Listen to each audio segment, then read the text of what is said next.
Siberius, and we about to get serious. It's the real Siberius, making fanboys furious. Hello, YouTube, and welcome to the Real Siberius. On this episode, I wanted to talk about the 10 biggest issues in the modern NBA today. So let's get into it. Okay, the first problem is load management. I did not go to an NBA game for over 20 years. I think it may have been 22 years exactly, but for over 20 years. And the very first time I decided to go to a game, it was the Clippers and 76ers. 4 starters didn't play. That's load management. I don't think anything else really needs to be said about that other than the fact that you can spend your hard-earned money to go to a game and the people that you want to see play don't. That's a problem. 2, team hopping. Sometimes it's hard for me to even know who's on what team now.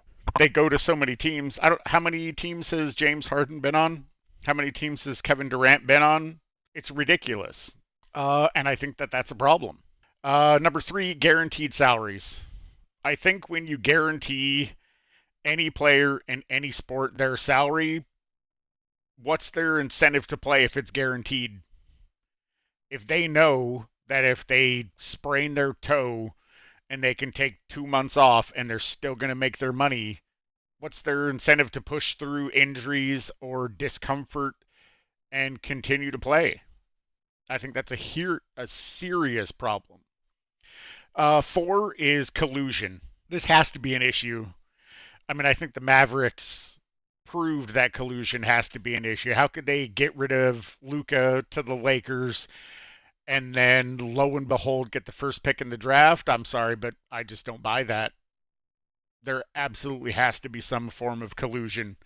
When AD went to the Lakers, that has to be some form of collusion, and then the Pelicans get the first round pick. It's just happened so many times, it's impossible for it to be a coincidence. Again, that's a serious problem. Number 5, no loyalty, which I think also goes into team hopping. I genuinely think that Luka probably would have played his entire career with the Mavericks. I think that was his intention. And I think he was genuinely hurt when he got traded away. So I certainly can't hold that against him. But across the league as a whole, I think there is no loyalty whatsoever. I think the loyalty is to the money, is to the fame, and not to the team that made you rich and famous. And I think that's a huge issue.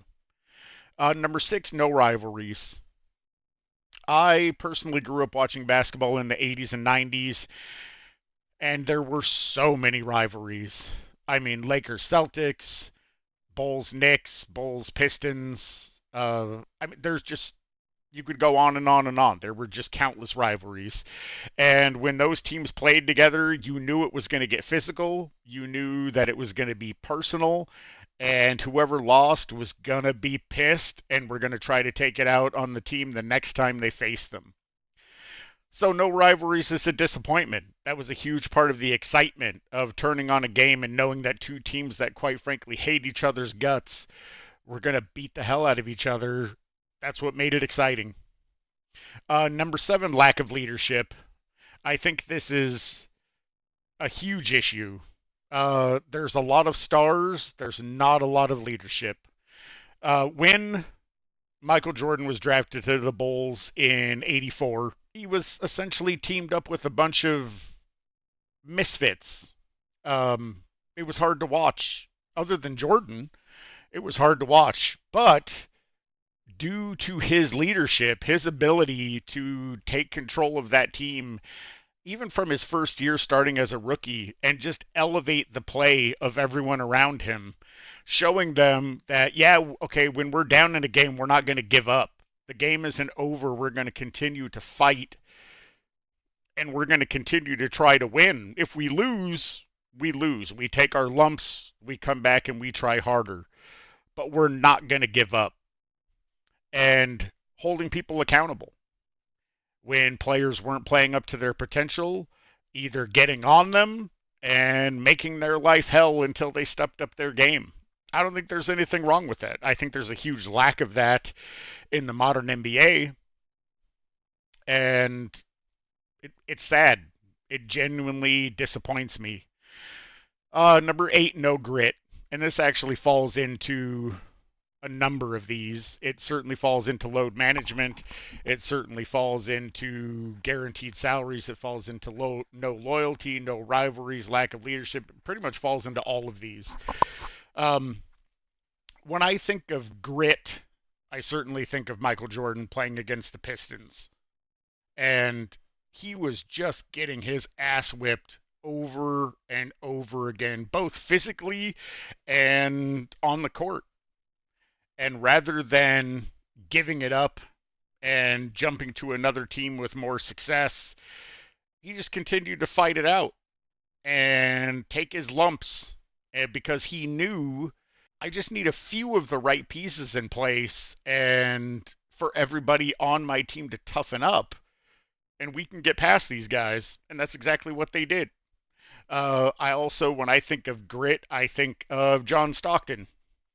Played 82 games, 16 seasons, or maybe it was 15 seasons, and in the 16th season it was the shortened season of, I can't even remember the year, but he played all 53 games, or he still played every game of the season. He once got on a car wreck or car accident on the way to the game and was a little bit banged up, and he still played. To me, that's grit. That's, my convictions are stronger than my excuses, and I'm here to play. I get paid to play, so I'm going to play. Number 9, it's just boring. I even tried to watch the finals this year, and I just didn't care. It's just chucking up threes. It feels like there's a lot of foul baiting just to get to the line, and the 3-second rule in place and the no hand checking. Who cares? Who cares about your box score when there's no defense, real defense to play against? And I heard so many people say that there's so much more physicality in the playoffs now than there has been over the past few years. And let's just say that's true. It's still a huge disappointment. I constantly hear about, the whole done with the 90s, and that players today are bigger, stronger, faster, and more skilled. Prove it. As current players, with the player empowerment that's been going on in the NBA for way too long, demand that they bring back 80s and 90s rules and prove that you can do it under those same circumstances. You won't, because you know you can't, but prove it. Put your money where your mouth is. Play with hand checking. Play with big men in the paint. And let's see what you can do. Because the reality is, James Harden isn't putting up 30 points a game with hand checking and no 3-second rule. That's just not going to happen.